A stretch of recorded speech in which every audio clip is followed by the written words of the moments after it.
What if the future of human evolution doesn't involve suffering at all? Transhumanist thinkers are currently designing a roadmap to rewrite the vertebrate genome. The architect of this concept is British philosopher David Pearce. In 1995, he published a manifesto outlining what he calls the hedonistic imperative. His proposal uses pharmacology and nanotechnology to intercept our physical and mental pain receptors. He argues we can replace biological suffering with what he terms information-sensitive gradients of bliss. Pearce insists this is a highly achievable academic proposal.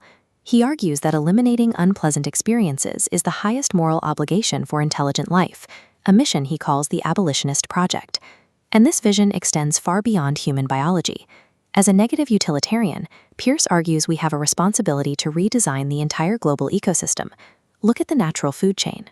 For Pearce, a predator taking down prey is an agonizing flaw in nature. He proposes that we eventually genetically reprogram carnivorous predators, turning them into herbivores, to eradicate the suffering of prey animals. Without predators, herbivore populations would explode. Humanity would step in to maintain the balance through cross-species immunocontraception, replacing the cruel population control currently dictated by famine and disease. Redesigning the entire biosphere to eliminate pain sounds absurd, yet the abolitionist project is gaining real traction among futurists. To understand why this movement makes sense right now, we have to look at the society that produced it. Sociologists note we are living through an emotional turn. Society treats human emotions not as mysterious feelings, but as subjects for scientific management. In this era of late modernity, our daily lives are dictated by highly rationalized systems, massive data streams, and rapid technology that isolate us. Theorist Zygmunt Bauman observes this structure creates a risk society. We constantly calculate probabilities, from financial crashes to climate disasters, generating a pervasive sense of anxiety. The paradox is that the more we rely on technical procedures to organize society, the more helpless we feel when unpredictable realities disrupt those plans. Our highly structured environment acts as an anxiety generation machine. To cope, we actively seek rigid, scientific methods to regain control over our own minds. We fight fire with fire. To escape the anxiety caused by our hyper-rationalized world, we apply that exact same scientific rationality to optimize how we feel inside. Look at this bookstore photograph.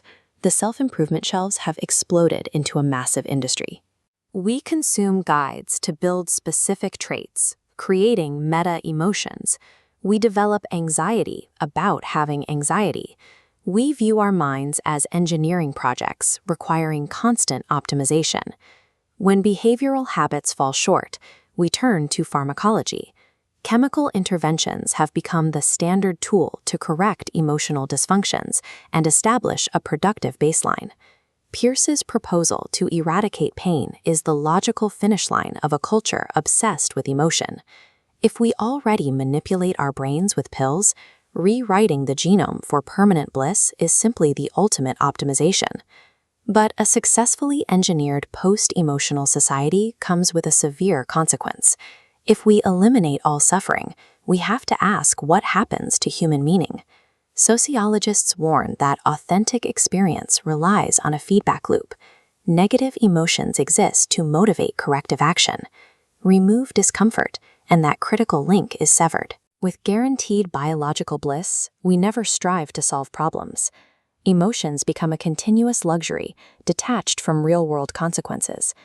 Without the contrast of hardship, joy loses its value. True emotional authenticity relies on the existence of the very suffering we are trying to cure. The trajectory of human progress has pivoted. For centuries, we applied our scientific intellect to mastering the external world. Now, we are turning those tools inward to conquer our own biology. We split the atom and mapped the stars to control our environment. Today, the frontier is strictly internal, an imperative to decode our neural pathways and engineer pain out of existence. The transhumanist movement forces us to face a distinct choice regarding our evolutionary future. We can either construct a painless, artificial utopia, or we can choose to preserve our flawed, vulnerable human nature.